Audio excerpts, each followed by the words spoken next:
even to my own son, I say, Trevor, you know, he's always asking me what's going to happen when I'm gone. I'm saying, they're coming with me in the coffin, the entire collection. Everything's coming with you. Come where on, I'm going, you got to give them to Trevor. What are we doing? Because I'm going to a place where I'm going to need a good watch, I can tell you that. Hey everyone, Teddy Baldassarre here, and I'm back with Kevin again.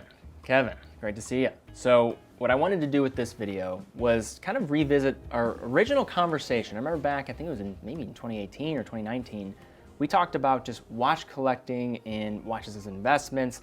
Yeah. So much has changed in the world of just watches and the world in totality. Yeah. I wanted to kind of revisit some of these just reoccurring themes and kind of discuss with you as a prolific collector, a businessman, what we're seeing from the watch industry as a whole, and especially the last 12 months. So I guess the first kind of topic we can discuss is the last 12 months with COVID. I think the whole industry is now shifting and figuring things out. I think it maybe expedited some things in terms of transitions and how businesses are kind of operating. What have you seen both as a collector and as, you know, maybe assessing as a business? What have you kind of noticed in looking at just watches in general? Well, it's a great question, Teddy, but let's talk about the watchmaking industry through the COVID period and what occurred. And I think the outcome was really quite a shock to people. First of all, in March, right at the beginning of the pandemic in 2020, in the Canton of Genève, where a lot of the watchmaking occurs and a lot of the marketing occurs, that's when personnel stopped making watches. And so production in April and May basically collapsed. But all of a sudden you started to see spot prices on the big maisons, the APs, even, you know, obviously Rolex, Patek Philippe started to go crazy in terms of price points of existing inventory. For example, 5711, the classic steel entry-level Patek, was no longer an entry-level watch. It went through the roof. Yeah. It was a supply and demand problem. Now, initially people thought, okay, it's going to be a short period of time, and then as it dragged on into August and, you know, September, October, all the dealers around the world were complaining about inventory. They didn't have any. And that was really it was a shock that blew through the system. Still hasn't fully recovered yet. Even from my perspective as, you know, a dealer too, I mean, it's from even a lower end perspective, every single brand was affected by this to some capacity. And it makes sense if you go over to some of these factories and just see what's going on. It's close quarters, everyone's close, it's a chain, it's in some cases it's an assembly. I mean, they're all doing different parts of the movement and the construction. It's one person goes down, it's a very dangerous thing, but the production has been something to certainly keep an eye on, and production for certain brands has already been an issue to begin with when you're talking about demand. The supply and demand type of dynamic right now with some of these specific brands, they can't produce enough of them. But what I found another challenge for the industry was that interest rates remain perpetually low, and indeed the same today. And when you start to look at where capital can be deployed as an investment, you started to see the price points of some of these really high-end brands appreciate 30, 40, 50%, like other asset classes. So watches are no different, but they're also art in some ways. But I have never in my investment career seen an asset class appreciate like this. You could argue Bitcoin, but Bitcoin's also had a correction of late. It's been cut in half in price. That has not happened to watches. So not nearly as volatile either. I mean, No. I mean, sure, you're dealing with some fluctuation in prices, but Rolex has been rather consistent. I mean, it's, in terms of pricing, just gradual appreciation. It's acting like a freaking mutual fund, honestly, just quick 10% return. I mean, it's crazy every single year. And so what's different about now, it's not changing, it's staying the same. And so all of the major brands are trying to figure this out and determine, you know, what their strategies are going to be. But at the same time, when people were counting watches out, saying we don't need watches anymore, and we're going to use our cell phones to tell time, they have never been more popular, ever, globally. And so it's really a perfect storm in that sense. And so for me as a collector, you know, for you as a dealer and one who documents the industry, we are in a renaissance period here. This is a remarkable time. And so I keep collecting, you keep dealing, and we just keep going because we are in a period now where this market is expanding dramatically.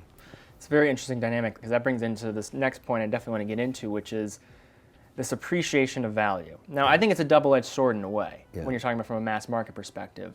Do you think it's good for the world of watches to see brands out there that are delivering a luxury experience, or supposedly supposed to be giving a luxury experience, or the people with the money are still not able to even get their hands on those watches? What are the implications of that? Because there are, I think, positive and negative implications from that. Well, the first implication is a very, very, very active secondary market. I mean, if you really want to get a 5711, which is probably the most desired watch on earth because it's been discontinued now, you're going to pay $110,000 for it. There are 4 or 5 for sale today. They're held by reputable dealers. They have all the paper with them. So, this area of you know, authentication is going to be very important in these secondary markets because of the primary demand. And I predict something, Teddy, I'll tell you right here now. Individual NFTs with a digital, you know, on the blockchain with a smart contract tying. I can see that. Yeah, I can see that. It's going to happen.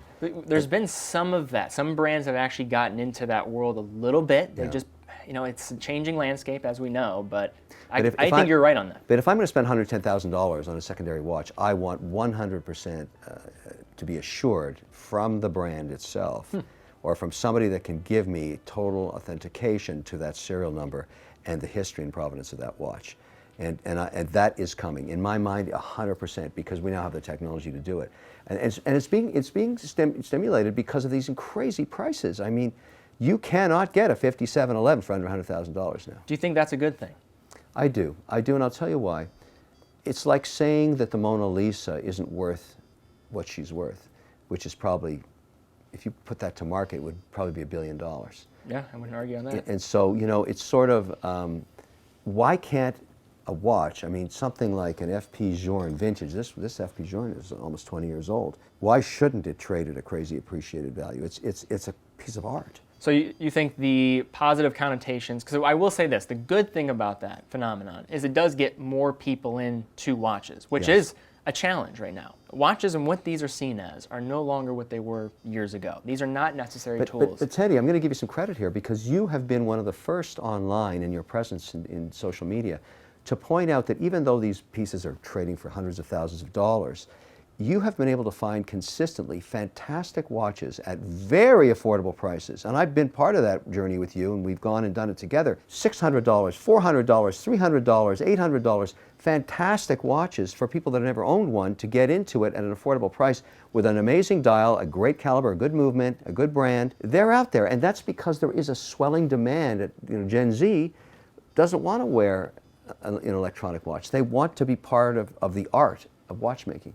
The majority of the people that watch my channel are younger consumers. Right. I mean, they're younger individuals, which in watches, I mean, I didn't realize how foreign that is. You know, when I'm a younger guy, so I mean, that probably has an effect on it, but it is a interesting world of this storytelling that needs to happen to get these type of things on people's wrists. And if you're talking about a luxury good, the problem I find with a lot of the brands right now is they think about it, because they're publicly traded companies, about, you know, what's going to help me next quarter, right? What's going to help me next quarter? Yeah. But when you're dealing with goods that are an aspirational pursuit and are no longer a needed good, you have to tell a story so that somebody, when they have the discretionary income to put towards a watch, you need to tell them a reason why they should move that money that they may put elsewhere here, because these are totally not logically needed anymore. So I think it's a very interesting thing in this aspect of social media, having conversations like this, I think allow people to look at these for the art forms that they are. That is a fantastic comment you just made. They're absolutely not needed anymore, and yet they're more popular than ever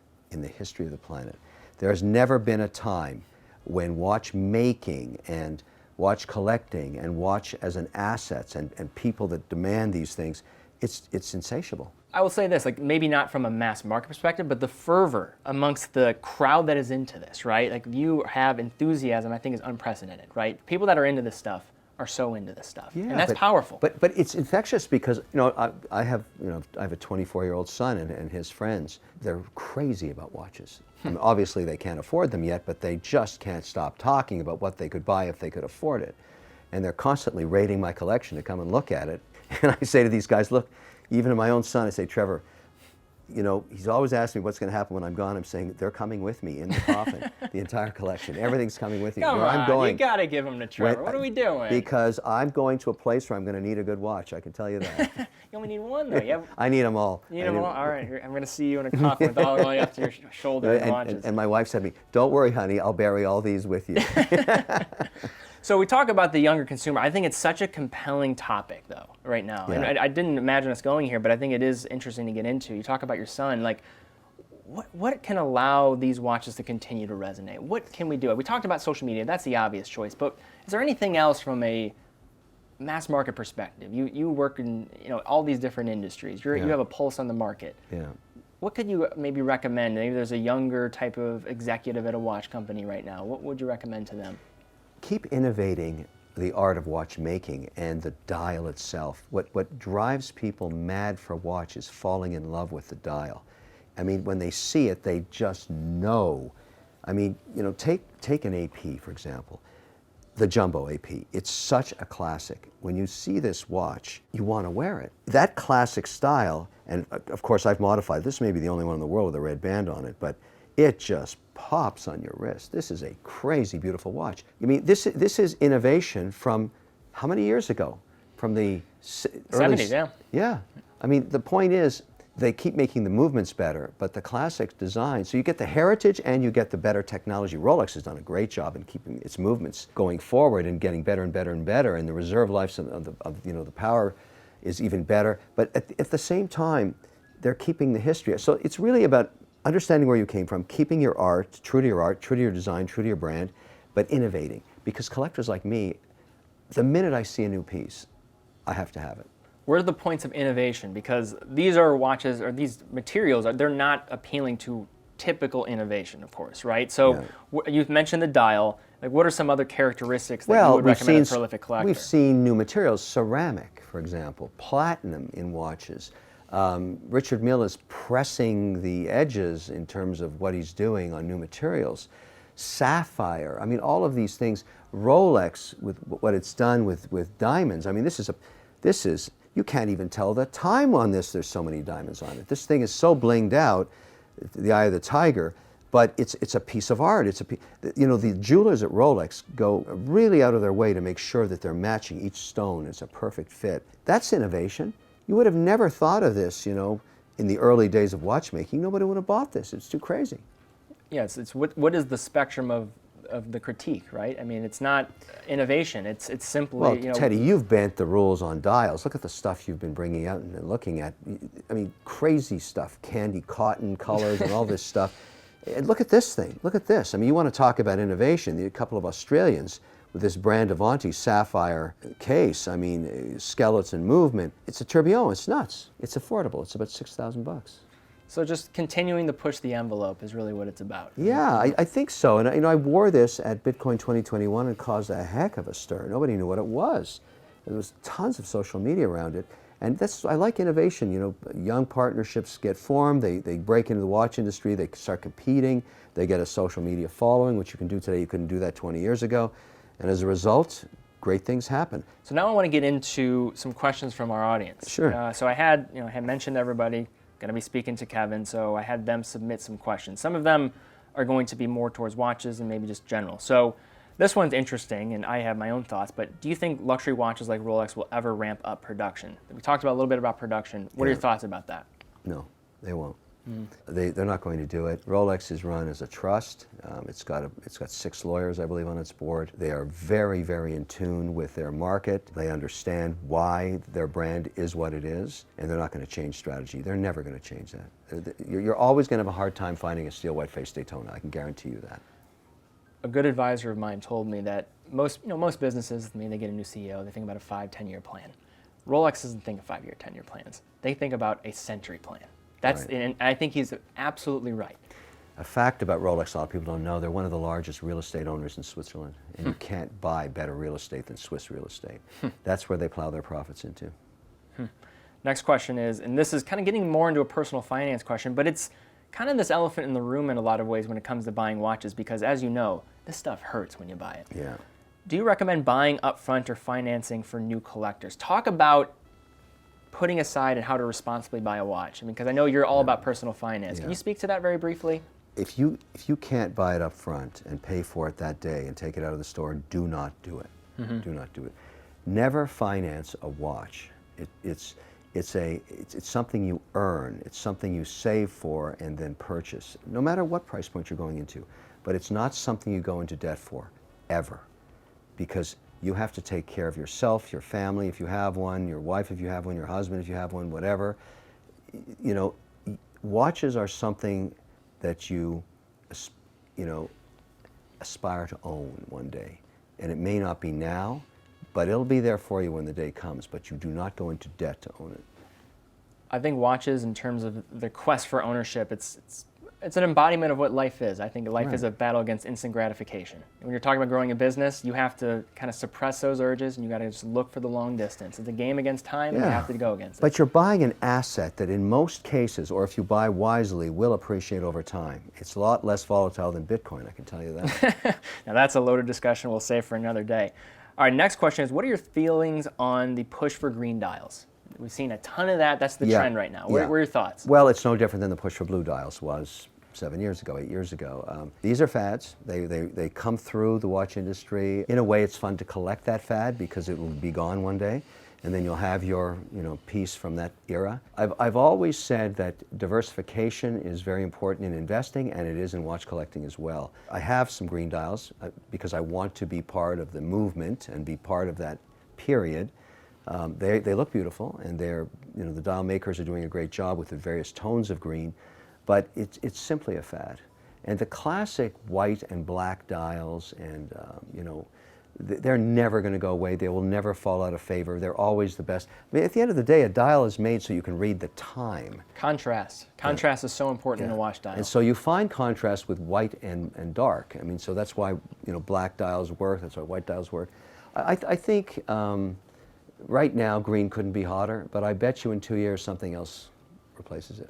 So this is interesting. I mean, we kind of talked about this, but does Kevin's wife or children take any of his watches to wear? Do you let them? Yeah, this is a constant battle I have. My wife now has my Sky Dweller, my Rolex Sky Dweller, which is a big piece, huge piece. And for women of lately, the style is to go to these massive pieces. I think it looks great. I like that style. It does, but she also has much smaller dials. But that's the piece she stole from my collection. And then invariably, what happens is she takes the links out and then conveniently loses them.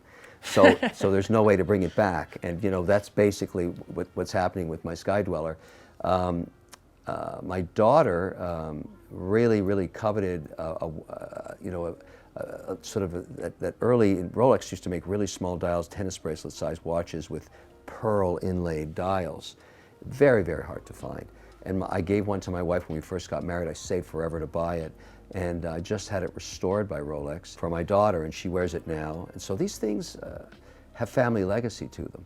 And she loves that piece because it's got family heritage.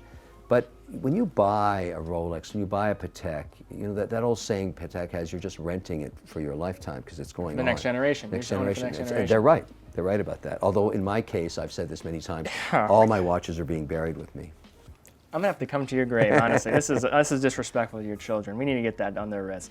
So I guess the last question here would be, any major pickups for you this year? You're always buying something new. I can't even keep up with you. You called me a crazy chicken. You're the crazy chicken. Yeah, well, I've reached a stage now in my watch collecting, Teddy. I don't think I've disclosed this to anybody lately, but I'm telling you because we have a long history in these discussions, where I've told the makers, which are constantly approaching me with new pieces to buy and collect, that I'm not really interested anymore in just another watch.